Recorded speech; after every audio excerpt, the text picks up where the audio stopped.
Hello guys, welcome back to my channel Study Hub Easy Learn. I am Renu Srivastav. Today's topic is use of participle. Today we will discuss past participle part 21. पिछली video में हमने आपको बताया participle के 3 types होते हैं, present participle, second past participle, third perfect participle. Present participle हम पिछले वीडियो में डिस्कस कर चुके हैं। पार्टिसिपल का कॉन्सेप्ट समझना ज़रूरी है। पार्टिसिपल को समझने के लिए उसका कॉन्सेप्ट समझना बहुत ज़रूरी है। कॉन्सेप्ट के लिए आप पिछला वीडियो देखें। Let's start past participle. Past participle यानी कि वर्ब की थर्ड फॉर्म B3। जब वर्ब की थर्ड फॉर्म का प्रयोग परफेक्ट टेंसेस बनाने के लिए या एक एडजेक्टिव के रूप में करते हैं तब ये पास्ट पार्टिसिपल कहलाता है। एग्जाम्पल के थ्रू आप अच्छे से इसे समझ पाएंगे। सेंटेंस देखते हैं। I found my lost purse. यहाँ पर जो लॉस्ट पार्टिसिपल यूज हुआ है, यहाँ पर जो लॉस्ट आया है वर्ड, ये क्या है? ये पास्ट पार्टिसिपल। यहाँ पर ये पास्ट पार्टिसिपल यूज हुआ है। पास्ट पार्टिसिपल ऐसे यहाँ हमने इसे ये यूज हुआ है। और ये as an adjective past participle यहाँ पर हमने यूज किया है। इसको कंबाइंड करके यहाँ पर लिखा है I found my lost purse.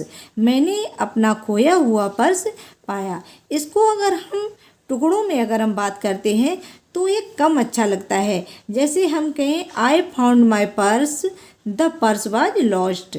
इसे हम क्या, इसको हमने 2 बार बोला है। दो सेंटेंसेस में हमने इन्हें टुकड़े करके बोला है। I found my purse, the purse was lost. इसी को अगर हम कंबाइंड करते हैं तो ये देखने में भी इंटरेस्टिंग लगता है और बोलने में भी बहुत ही सिंपल और ईजी होता है। स्पीकिंग में हम इस तरह के ही सेंटेंस यूज करते हैं। नेक्स्ट देखते हैं। I saw a bounded soldier. यहाँ पर जो बाउंडेड जो यूज हुआ है वो ऑब्जेक्टिव केस में यूज हुआ है। यहाँ पर जो बाउंडेड वर्ब आई है वो किस में आई है? वो ऑब्जेक्टिव केस में आई है। यहाँ पर ऑब्जेक्टिव केस में पास्ट ऑफ पार्टिसिपल यूज किया गया है। मैंने एक घायल सैनिक को देखा। यहाँ पर ये किस में यूज हुआ है? ये पास्ट पार्टिसिपल यूज, ये ऑब्जेक्टिव केस में पास्ट पार्टिसिपल यूज किया गया है। नेक्स्ट देखते हैं। Tired of play he sat down to rest. यहाँ पर क्या है?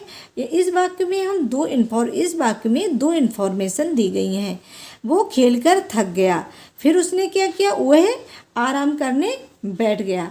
इसमें जो टायर्ड वर्ड आया है ये क्या है? ये पास्ट पार्टिसिपल यूज हुआ है। यहाँ पर जो टायर्ड वर्ड है वो पास्ट पार्टिसिपल यूज हुआ है। उसी तरह से नेक्स्ट देखते हैं। दिस इज अ फेडेड रोज। यहाँ पर ये जो फेडेड आया है, फेडेड ये रोज, ये as an adjective past participle use हुआ है। इस सेंटेंस को देखते हैं। The old man seems worried. यहाँ पर भी जो वरिड है वो किस में? ये ऑब्जेक्टिव केस में यूज हुआ है। ओल्ड मैन कैसा दिख रहा है? सीम्स कैसा प्रतीत हो रहा है? वरिड यानी कि चिंतित लग रहा है। यहाँ पर भी ऑब्जेक्टिव केस में पास्ट पार्टिसिपल यहाँ पर यूज किया गया है। This is a broken cup. यहाँ पर ये ब्रोकन क्या है? ये ब्रोकन वर्ब किस में यूज हुई है? ये पास्ट पार्टिसिपल यूज की गई है। ये किसके बारे में एडिशनल जानकारी दे रही है? ये कप के बारे में एडिशनल जानकारी दे रही है कि वह टूटा हुआ है। तो यहाँ पे ये पास्ट पार्टिसिपल यहाँ पर ब्रोकन यूज हुआ है। A world child rates the fire. यहाँ पर जो वर्ल्ड आया है ये एज एन एडजेक्टिव यूज हुआ है। किसके बारे में इंफॉर्मेशन बता रहा है? ये चाइल्ड के बारे में बता रहा है कि बच्चा जला हुआ है जो आग से डरता है। जला हुआ बच्चा क्या आग से डरता है। थर्ड पार्टिसिपल आता है perfect participle. Perfect participle is a verbal adjective made from a verb by changing it into third form and using having before it. यानी कि परफेक्ट पार्टिसिपल एक वर्बल एडजेक्टिव है, यानी कि क्रिया विशेषण है जिसे वर्ब से थर्ड फॉर्म में बदलकर और उसके पहले हैविंग यूज करते हैं। इट हैज़ 3 टाइप्स, इसके 3 टाइप्स होते हैं। हैविंग प्लस वर्ब की थर्ड फॉर्म। इसमें फर्स्ट में कौन से सब्जेक्ट आते हैं, किस तरह यूज करते हैं। Subject finish a work and starts another.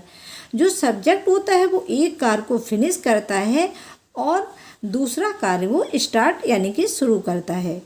उसी तरह से सेकंड में देखते हैं बीइंग प्लस वर्ब की थर्ड फॉर्म। इसमें भी थर्ड फॉर्म यूज होती है किसके, बीइंग के साथ।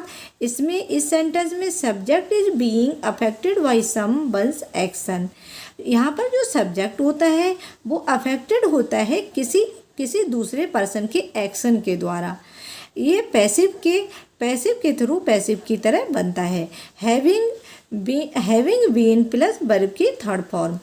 इसमें भी subject has been affected by someone's action. इसमें भी सब्जेक्ट जो है किसी दूसरे पर्सन के द्वारा अफेक्टेड होता है। तो ये दोनों जो सेंटेंसेस हैं ये पैसिव के थ्रू, इसमें फर्स्ट जो वो सेंटेंस बनता है वो पैसिव होता है, इसीलिए इसको कॉसिव पैसिव भी कहा जाता है। Both sentences are called causative passive verb. इनको हम एग्जाम्पल में देखते हैं, एग्जाम्पल के थ्रू देखेंगे तो और भी अच्छे से आपको समझ में आ जाएंगे। कुछ एग्जाम्पल्स देख लेते हैं जिससे आपको और भी अच्छे से क्लियर हो जाए। ही फिनिश्ड हिज वर्क, ही वेंट होम। जैसे हमने आपको बताया था सब्जेक्ट पहले एक कार्य फिनिश करता है तब दूसरा कार्य स्टार्ट करता है। ही फिनिश्ड हिज वर्क, उसने अपना कार्य समाप्त किया। ही वेंट होम, वह घर गया। यानी कि पहला कार्य उसने अपना कार्य समाप्त किया है, दूसरा कार्य उसने किया है वह अपने घर गया है। इसमें हमें परफेक्ट पार्टिसिपल हमें इसको बनाना है। तो ये कुछ इस तरह से बन जाएगा, हैविंग फिनिश्ड हिज वर्क ही वेंट होम। ये क्या हो जाएगा, अपना कार्य समाप्त करके वह घर गया। इसको हमने जब कंबाइंड किया तो कंबाइंड करके हमने वो लगा दिया हैविंग प्लस वर्ब की थर्ड फॉर्म। यहाँ पर हैविंग प्लस वर्ब की थर्ड फॉर्म यूज हुआ है किसमें, जो कार्य पहले हुआ है। पहले कौन सा कार्य हुआ है, उसने अपना कार्य समाप्त किया है। तो यहाँ पर हो जाएगा हैविंग फिनिश्ड हिज वर्क ही वेंट होम। यहाँ पर हैविंग प्लस वर्ब की थर्ड फॉर्म यूज हुई है परफेक्ट पार्टिसिपल में। नेक्स्ट सेंटेंस देखते हैं, being disturbed by him I couldn't study at all. यहाँ पर भी 2 सेंटेंस है। इसमें ये क्या है, इसमें जो सब्जेक्ट है वो किसी के द्वारा डिस्टर्ब किया जा रहा है, यानी कि किसी के द्वारा उसके द्वारा वो डिस्टर्ब किया जा रहा है, तो इसीलिए उसने स्टडी अच्छे से नहीं कर सका। तो यहाँ पर क्या है, ये जब सब्जेक्ट किसी एक्शन के द्वारा अफेक्टेड होता है तो वहाँ पर हम बीइंग प्लस वर्ब की थर्ड फॉर्म यूज करते हैं। ये being disturbed perfect participle use हुआ है। इसमें सब्जेक्ट क्या है, किसी के द्वारा, यानी कि हिम उसके द्वारा ये क्या डिस्टर्ब हुआ है। यहाँ पर जो बीइंग डिस्टर्ब्ड बाय हिम ये क्लाउज है, ये पैसिव वॉइस में क्लाउज है, यानी कि ये आधा पैसिव वॉइस है, इसीलिए इसे क्वासी पैसिव वॉइस भी कहते हैं। नेक्स्ट देखते हैं, having been punished by his father he repented for his mistake. इसमें भी जो सब्जेक्ट है वो क्या है, वो ही है। वो किसके द्वारा पनिश हो रहा है, अपने पिता के द्वारा पनिश किया जा रहा है। वह अपनी गलती पर, उसके अपने पिता के द्वारा पनिश किए जाने के बाद वह अपनी गलती पर पछताया। यहाँ पर क्या है, उसके पिता के द्वारा कार्य किया जा रहा है और वो पछताया। यहाँ पर ही जो है वो कार्य नहीं कर रहा है, वो अपने किसी दूसरे के द्वारा पनिश किया जा रहा है, किसी दूसरे के कार्य के द्वारा वो अफेक्टेड हुआ है। तो यहाँ पर जो हैविंग बीन प्लस, यहाँ पर भी हैविंग प्लस वर्ब की थर्ड फॉर्म आएगी। ये परफेक्ट पार्टिसिपल यूज हुआ है, हैविंग बीन प्लस वर्ब की थर्ड फॉर्म। गाइस, यहाँ पर आपने देखा इस क्लाउज में हैविंग बीन के साथ वर्ब की थर्ड फॉर्म का यूज हुआ है। ये क्लाउज पैसिव वॉइस में है जबकि पूरा सेंटेंस पैसिव वॉइस में नहीं है। इस कारण इस सेंटेंस को कॉसी पैसिव कहा जाता है। ये परफेक्ट पार्टिसिपल में हैविंग बीन प्लस वर्ब की थर्ड फॉर्म के साथ इसे यूज किया गया है। इसमें कौन सी हैविंग बीन प्लस वर्ब की थर्ड फॉर्म यूज हुई है, ये परफेक्ट पार्टिसिपल है और इसे कॉसी पैसिव भी कहा जाता है। कुछ सेंटेंसेस और देख लेते हैं। The sunset the farmers return home. जब दो कार्य कुछ अंतराल पर किए जाएं, यानी कि पहले ए हुआ फिर ए हुआ। इस सेंटेंस में पहला कार्य कौन सा हुआ है? सूरज अस्त हुआ। इन दोनों सेंटेंसेस को हम सिंथेसिस बना देते हैं किसके? परफेक्ट पार्टिसिपल से। इसमें परफेक्ट पार्टिसिपल से कुछ इस तरह से बन जाएगा, the sun having set the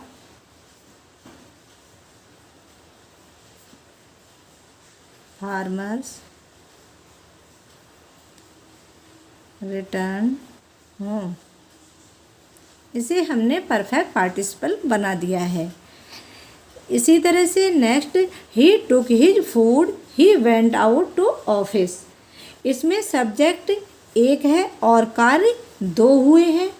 इसका पार्टिसिपल कुछ इस तरह से बनाएंगे, having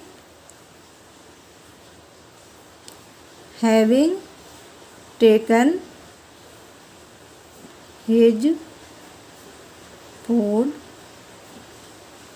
he went out to office. ये सेंटेंस देखते हैं, the boy cleaned his slate he went home. इसमें भी दो कार्य हैं और सब्जेक्ट एक है। आपको पहले भी बताया है, सेंटेंस को सिंपल और इंटरेस्टिंग बनाने के लिए पार्टिसिपल का यूज करते हैं। इन दोनों सेंटेंसेस को हम कंबाइंड कर देते हैं परफेक्ट पार्टिसिपल के माध्यम से। यहाँ भी क्या है? सब्जेक्ट क्या है? द बॉय, और यहाँ पर क्या है? यह सब्जेक्ट एक है और कार्य दो हुए हैं, यानी कि पहला जो कार्य है, पहला कार्य समाप्त होने के बाद दूसरा कार्य हुआ है। तो यहाँ पर इसको हम बना देंगे, हैविंग क्लीन्ड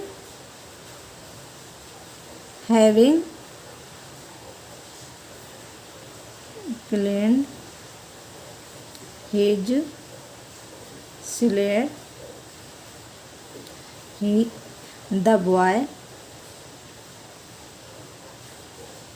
वेंट होम। उसी तरह से नेक्स्ट देखते हैं, Neha lost her book she began to cry. यहाँ भी दो कार्य हुए हैं, एक कार्य समाप्त होने के बाद दूसरा कार्य हुआ है। सब्जेक्ट एक है, कार्य दो हुए हैं, तो इसे भी हम इसी तरह से बना देंगे, हैविंग लॉस्ट